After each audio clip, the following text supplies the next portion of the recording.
The next day, the DM calls me up and tells me what happened. We share a laugh as I now understand why my choice of food was such a big deal. We agree that I shouldn't bring food to our sessions anymore, as nobody will ever see it the same way again. It's now an inside joke to our table to refer to KFC as buckets of eagle eye. Hey, what's up everybody, I killed Ray here because that's what my character would do. And welcome to another DnDGreentext video. How are you guys doing today? Hope you're having a wonderful day. Before jumping into the video, I just want to remind you that hopefully your character would smash the like button and also subscribe if they aren't already, because that's what my character would do. I don't know about yours. But thank you so much if you do that, and I hope you enjoyed the video. I had to read the title a few times because it kept making me laugh, but here we go. Anon explains why Taco Bell is a valid sorcerer origin. Everyone always goes on about how a DC-80 escape artist check in 3.5 lets you crawl up someone's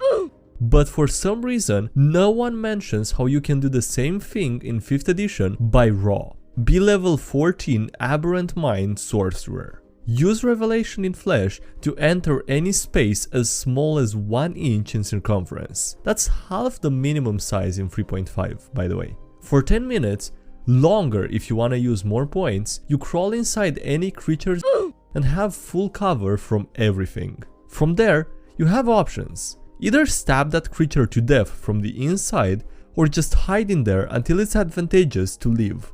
Or, of course, you can use my favorite maneuver, the burrito of mass destruction. Tiefling works best for this as a race, since they have fire resistance and are generally the kind of people that you would assume like to hang out in other people's anyway. Casting fireball from inside their large intestine, ideally centered near their leads to a spew of fiery diarrhea spraying out of their hitting them as well as anyone nearby. Granted, this hurts you too, but only for half damage if you're a tiefling. If you pass the save, then that's almost nothing. Some good meta magic to pair with this is Subtle Spell to make it silent but deadly and get around the issue of somatic components if your DM cares about that, or Quicken Spell to let you use Prestidigitation to make a funny fart sound afterwards. And yes, thanks to Tasha's, this build is Adventurers League legal. Yeah, thank you Tasha, that's absolutely exactly what everyone wanted.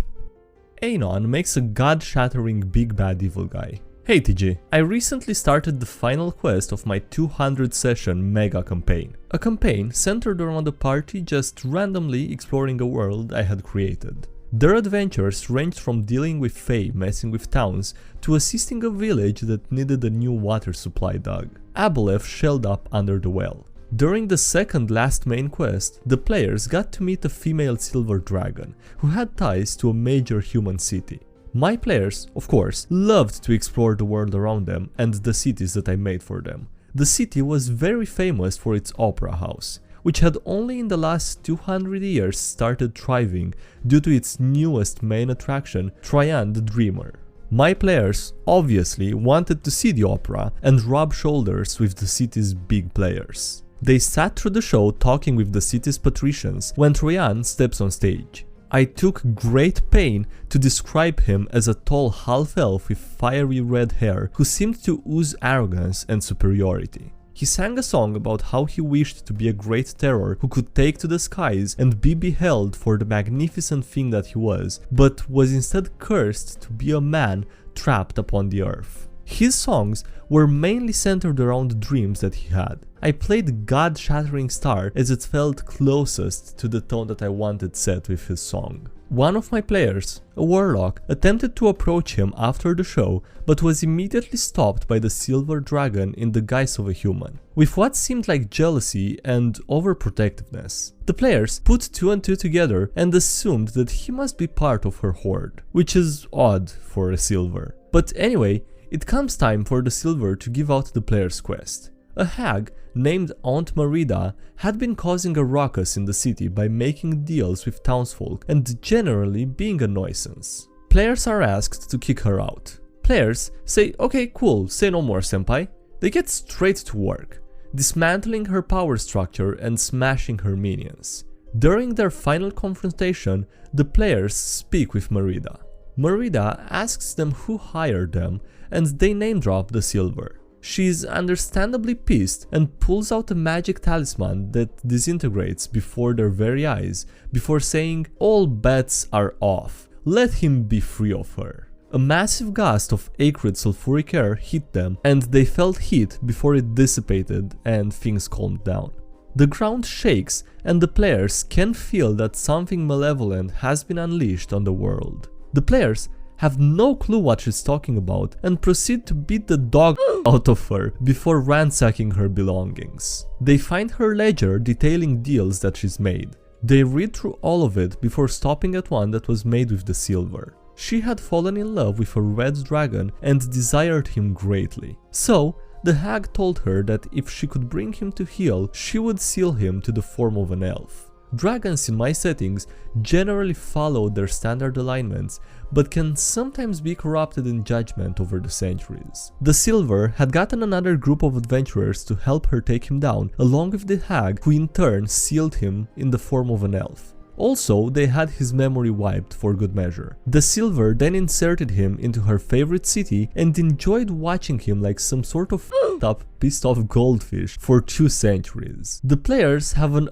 oh moment before making haste towards the city once more. They get to within 10 miles and immediately see the smoke. The entire city has been massacred and burned. Ash floods the skies. The players make the trek in assuming they will find the red dragon just chilling over a few drinks. They instead find the mangled wingless body of the non-polymorphed Silver in the city center. The players are understandably nonplussed with her. She explains that she had a weakness of the heart. She asks the players to redeem her sins before vomiting their payment like a pelican and dying on the ash-covered streets. Players are now on a quest to take down Acheron the Vengeful, the eldest red dragon on the continent, and the waster of cities, as he carves a bloody path through all those who moved into his territory. How did I do for setting him up, TG? This is the Cliff Note version, of course, but it makes me feel like I should have been at your game. So, well done for me. How I got banned from bringing food to our D&D sessions. Bimi, member of a local D&D group.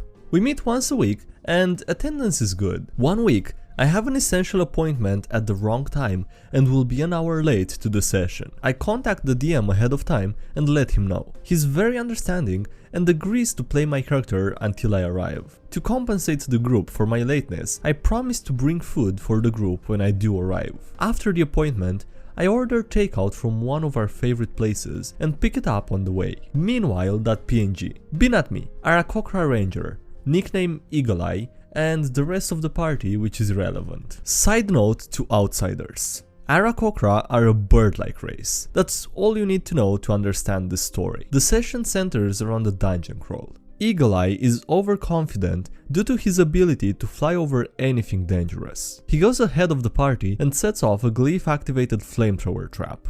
A few unlucky rolls later, Eagle Eye is a pile of ash and bones. The party can't resurrect him, so they take Eagle Eye's remains outside and bury them respectfully. It's around now that I come in with takeout in hand. Keep in mind that at this point, I have no idea what's been happening in-game. Likewise, my party had no idea where I stopped for food until I arrived with it. Hey guys, I'm here, what did I miss? The group is about to greet me, but falls silent upon seeing the grub I brought. I can see everyone's facial expressions changing as I place my bucket of Kentucky Fried Chicken on the table. The entire table goes ballistic. Everyone is either laughing, crying, screaming, or some combination thereof. Hear cries of, "He predicted it!" and "Was that on purpose?" I just stand there in silence, confused AF, as what I brought is usually one of our favorites. The DM adjourns the session early due to the mood being ruined. The next day, the DM calls me up and tells me what happened. We share a laugh as I now understand why my choice of food was such a big deal. We agree that I shouldn't bring food to our sessions anymore, as nobody will ever see it the same way again. It's now an inside joke to our table to refer to KFC as buckets of Eagle Eye. How our level 2 Druid managed to die to a CR 21 in the first session. Bimi, DM starting my third campaign. Start at level 2.